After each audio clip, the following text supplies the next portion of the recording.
And we're back with another episode of Before You Buy, that show where we give you some straight-up gameplay and our first impressions on the latest games releasing. Well, we got our hands on State of Decay 2 a little early, and let's talk about it. This is a game that sort of seeks to capitalize on the potential that the first game really had, at least for me, and the cult following that definitely appreciated it. State of Decay 2 kind of ups the ante with a new game engine, multiple and drastically bigger worlds, deeper systems, and co-op gameplay. It seems like a perfect storm for success, right? The results are a little mixed. If you're a newcomer to the series, you need to know that State of Decay is basically like Supply Run, the game. It's all about surviving and managing resources. You need to build up a Walking Dead-style group of survivors holed up in a base camp of your choosing. Resources are always draining as zombies are pretty much knocking down your door all the time, and survivors need to be well-fed, rested, happy, and stocked with ammo and stuff in order to survive. This means that the game can be a bit of a grind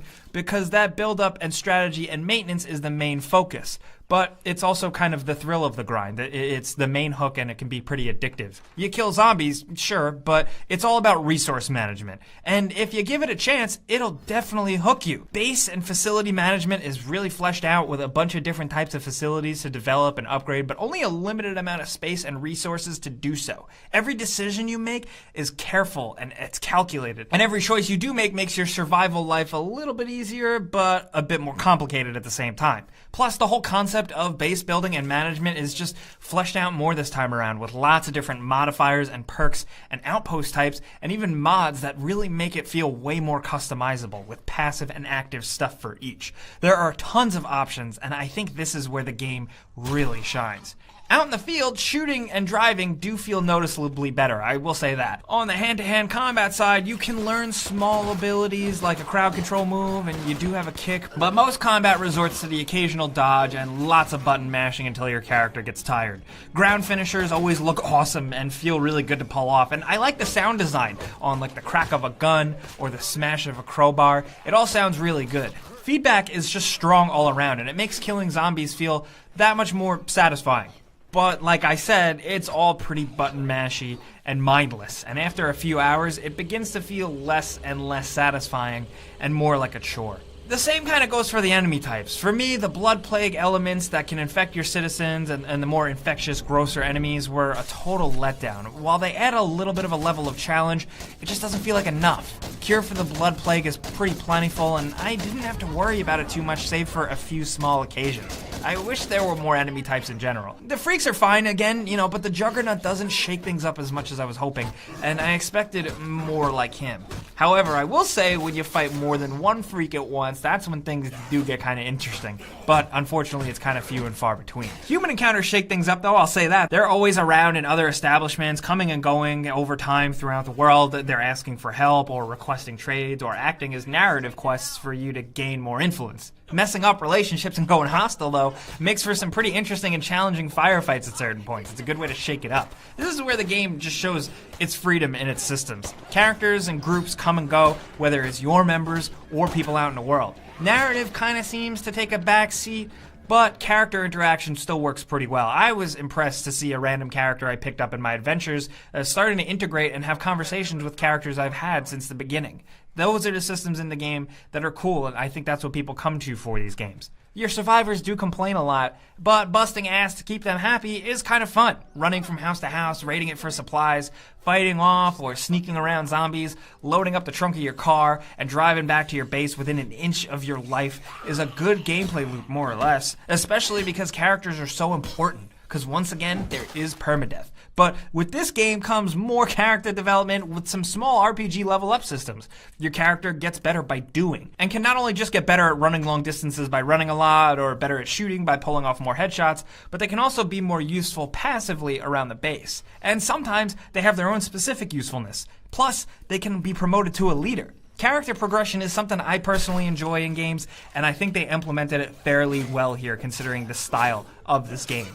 This makes investing time in your characters and rotating them out when they're tired absolutely key, of course, but it also really means dying sucks that much more because you lose out on what was at first just a randomly generated character that you eventually turned into a total badass after playing with and grinding up to get stronger. And I really think the first game needed multiplayer or co-op. I thought that was one of the missing links, and I was really excited to see State of Decay add co-op action with multiple players. This is where the game can sometimes feel at its best because things are just a bit more dynamic and exciting with another real person. It's less grindy and lonely and more video gamey fun.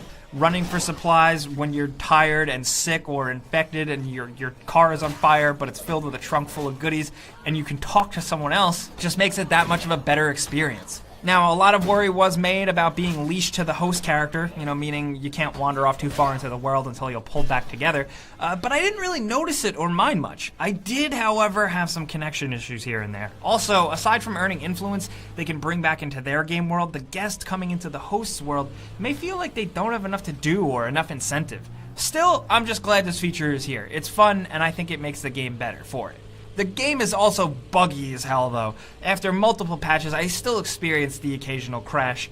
I get stuck in the environment all the time, and I've had cars flip and freak out into the sky or explode for no reason.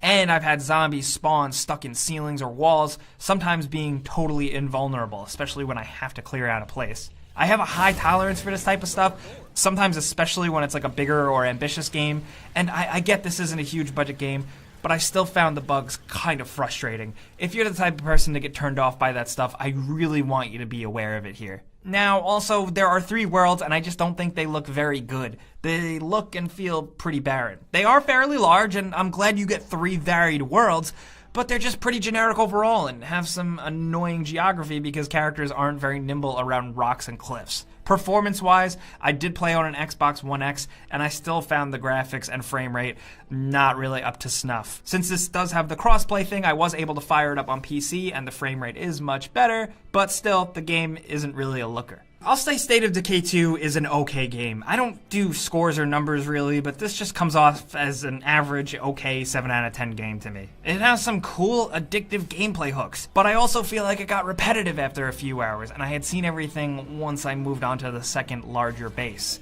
For every good thing the game has, it has a big flaw. So, it's kind of a wash. Will fans find redeeming factors, or enough of them? I think so. I hope so. But it's an almost for me. But of course, that's how a Before You Buy works. I give you some pros, some cons, and some personal opinion, so now I definitely want to hear yours down in the comments. Were you looking forward to this game? I want to know what you're thinking. If you have gotten your hands on it at the time of watching this video, I want to know how you're feeling on it. Maybe you're a newcomer, maybe you've just been watching streams or YouTube videos. I want to hear your perspective. I didn't have time to divulge into every system, but I want to know if you guys want to talk about the finer details, so let's talk down in the comments. Of course, if you got anything else, you should check out our Discord by now if you haven't. Discord.gg/GameRanks is where you can go and hang out and talk to like-minded individuals because we're having a good time over there. So whether it's Discord or in the YouTube comments, let me know what you think of State of Decay 2. I'll be talking to you guys, but I got more videos to make, so clicking the like button does help us out. You know that by now. We really do appreciate it. And if you are new, you should consider subscribing because we put out videos every single day. But as always, thanks for watching, and we'll see you guys next time.